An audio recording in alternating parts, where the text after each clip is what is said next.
வணக்கம். இலங்கையின் இன்றைய நாளுக்கான தலைப்புச் செய்திகள். ஏரியில் தாமரை மலர்களை பறிக்கச் சென்ற 5 மாணவர்களில் ஒரு மாணவன் உயிருடன் மீட்பு, 4 மாணவர்கள் உயிரிழப்பு.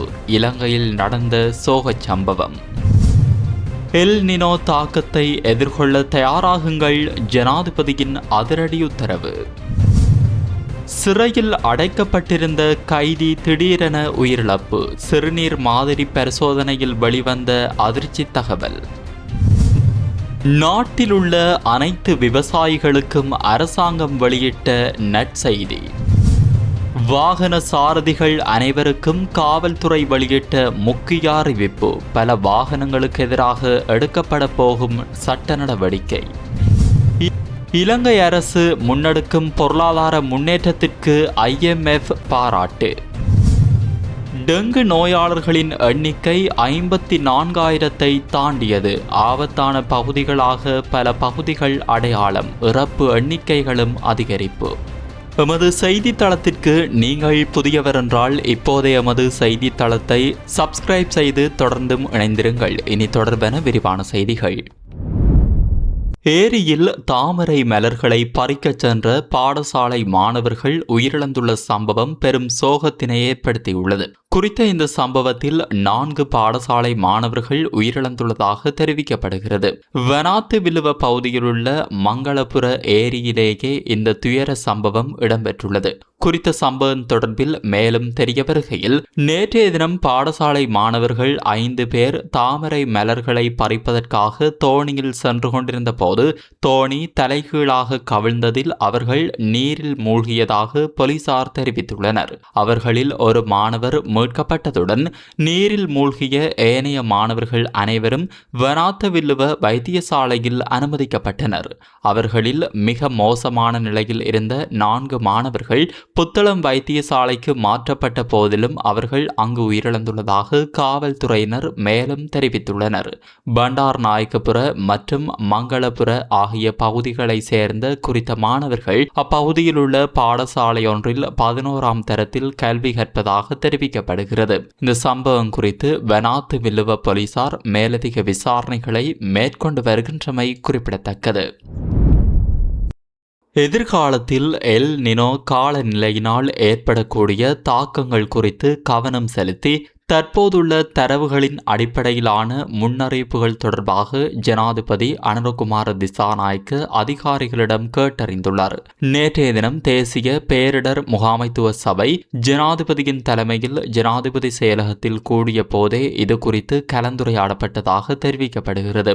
இதன்போது எல் நினோ நிலைமைக்கு முகம் கொடுப்பதற்காக எடுக்கப்பட வேண்டிய நடவடிக்கைகள், பேரிடர் முகாமைத்துவ அமைப்பில் மேற்கொள்ளப்பட வேண்டிய சீர்திருத்தங்கள் மற்றும் தேசிய பேரிடர் ஒருங்கிணைந்த பொறிமுறை குறித்து விவாதிக்கப்பட்டமை குறிப்பிடத்தக்கது. இதேவேளை 2005ஆம் ஆண்டின் 13ஆம் இலக்க பேரிடர் முகாமைத்துவ சட்டத்தில் உள்ள பாதிப்பு ஏற்பட்ட பின்னர் செயல்படும் தற்போதைய முறைமைக்கு பதிலாக பேரிடர்களை முன்கூட்டியே தடுப்பதற்கு முன்னுரிமை அளிக்கும் புதிய சட்ட கட்டமைப்பின் அவசியமும் இங்கு வலியுறுத்தப்பட்டது.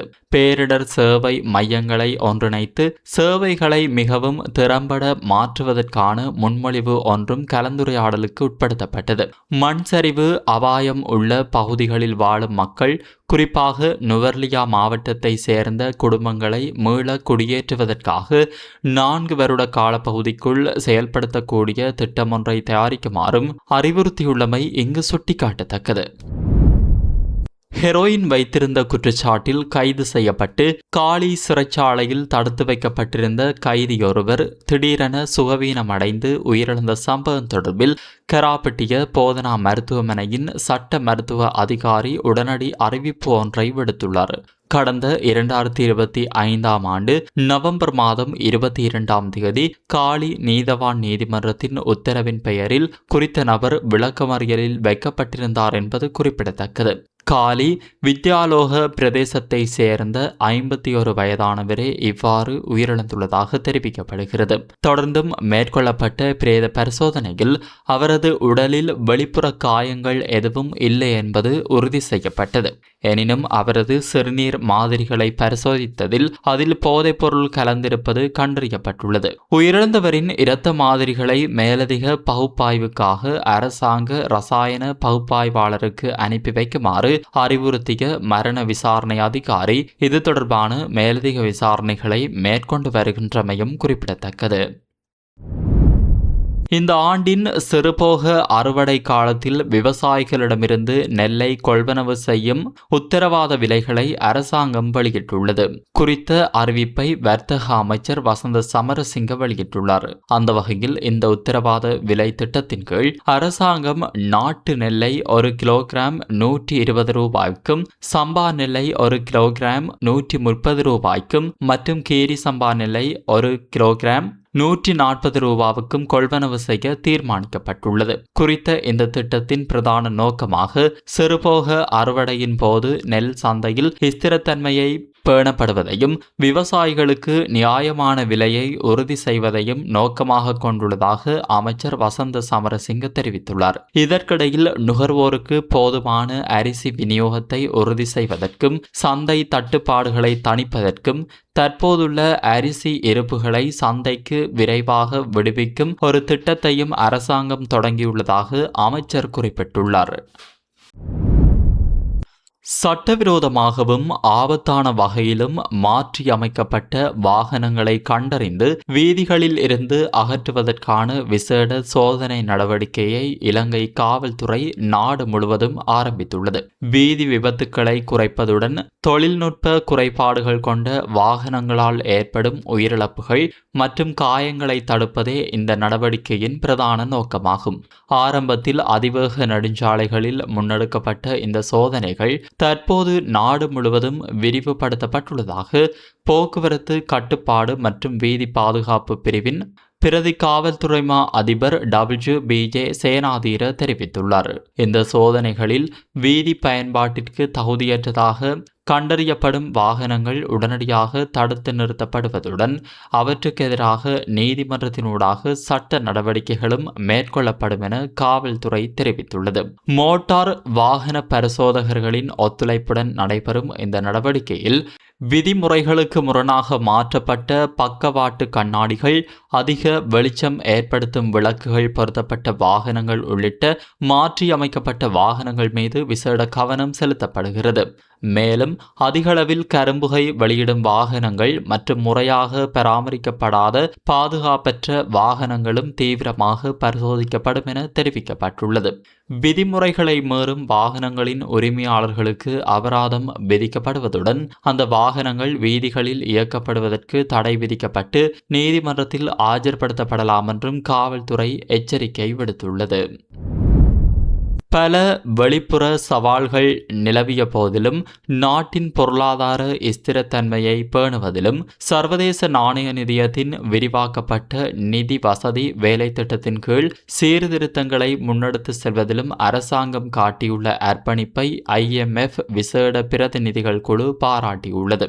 ஜூன் 24 முதல் 30 வரை இலங்கைக்கு உத்தியோகபூர்வ விஜயம் மேற்கொண்ட IMF-இன் ஆசிய மற்றும் பசிபிக் திணைக்களத்தின் பிரதி பணிப்பாளர் சோனாலி ஜெசின் சந்திரா தலைமையிலான குழு நேற்றைய தினம் ஜனாதிபதி செயலகத்தில் ஜனாதிபதி அனுரகுமார திசாநாயக்கவை சந்தித்து கலந்துரையாடியது. இந்த சந்திப்பில் IMF ஆதரவை பெறும் பல நாடுகளை ஒப்பிடுகையில் இலங்கை குறிப்பிடத்தக்க பொருளாதார முன்னேற்றத்தை பதிவு செய்துள்ளதாக பிரதிநிதிகள் தெரிவித்தனர். மேலும் நாட்டின் எதிர்கால பொருளாதார முயற்சிக்கு தொடர்ந்து ஆதரவு வழங்குவதாகவும் உறுதியளித்தனர். வரும் செப்டம்பர் மாதத்தில் நடைபெறவுள்ள EFF வேலை திட்டத்தின் 7வது மதிப்பாய்வின் போது இலங்கையின் செயல்திறன் அதிகாரப்பூர்வமாக மதிப்பீடு செய்யப்படும் என்றும் அதற்கு முன்பாக நிறைவேற்ற வேண்டிய பொறுப்புகளை இலங்கை பூர்த்தி செய்யும் என நம்பிக்கை வெளியிட்டனர். இதன்போது கருத்து தெரிவித்த ஜனாதிபதி அனுரகுமார திசாநாயக்க பொருளாதார ஸ்திரத்தன்மையை உருவாக்குவது மட்டுமல்லாமல் அதன் பயன்களை நேரடியாக மக்களிடம் கொண்டு சேர்ப்பதே அரசாங்கத்தின் முக்கிய நோக்கமாகும் என வலியுறுத்தியுள்ளார். அமெரிக்காவின் வரி விதிப்புகள், டிட்வா சூறாவளியால் ஏற்பட்ட பாதிப்புகள் மற்றும் மத்திய கிழக்கில் நிலவும் பதற்றம் போன்ற வெளிப்புற சவால்கள் இருந்த போதிலும் நாட்டின் பொருளாதார மற்றும் சமூக ஸ்திரத்தன்மையை பாதுகாக்க அரசாங்கம் துரிதமான நடவடிக்கைகளை எடுத்துள்ளதாகவும் அவர் குறிப்பிட்டுள்ளார். மேலும் EFF வேலை திட்டம் நிறைவடைய இன்னும் ஒரு ஆண்டிற்கும் குறைவான காலமே உள்ள நிலையில் மக்களுக்கு கூடுதல் சுமை ஏற்படுத்தாமல் அந்த வேலை திட்டத்தை வெற்றிகரமாக நிறைவு செய்ய அரசாங்கம் முழு அர்ப்பணிப்புடன் செயல்பட்டு வருவதாக ஜனாதிபதி தெரிவித்துள்ளார். இலங்கையில் பதிவாகியுள்ள டெங்கு நோயாளிகளின் எண்ணிக்கை 54,000 கடந்துள்ளதாக தேசிய டெங்கு ஒழிப்பு பிரிவு தெரிவித்துள்ளது.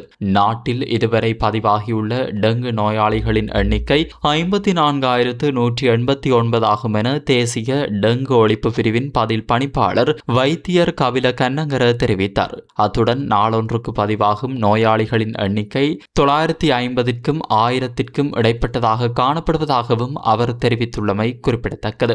இதேவேளை டெங்கு நோயாளர்கள் அதிகளவில் கொழும்பு மாவட்டத்திலேயே பதிவாகியுள்ளனர் என்பதுடன் அந்த எண்ணிக்கை 11,163 பதிவாகியுள்ளது. அதேபோன்று கம்பஹா மாவட்டத்தில் 10,662 பேரும், மாத்தறை மாவட்டத்தில் 3,921 பேரும், களுத்துறையில் 3,600 பேரும், இரத்தினபுரியில் 3,279 பேரும் டெங்கு நோயாளிகளாக அடையாளம் காணப்பட்டுள்ளனர். தற்போது 124 வலயங்கள் அதிக அவதானமிக்க வலயங்களாக பெயரிடப்பட்டுள்ளமை குறிப்பிடத்தக்கது. மேலும் இதுவரையான காலப்பகுதியில் நாடளாவிய ரீதியில் டெங்கு நோயினால் உயிரிழந்தவர்களது எண்ணிக்கை 31 பதிவாகியுள்ளது என சுகாதார பிரிவினர் மேலும் தெரிவிக்கின்றனர். இத்துடன் இன்றைய நாளுக்கான தலைப்புச் செய்திகள் நிறைவடைகின்றன. தொடர்ந்தும் உரிமை குரலோடு இணைந்திருங்கள்.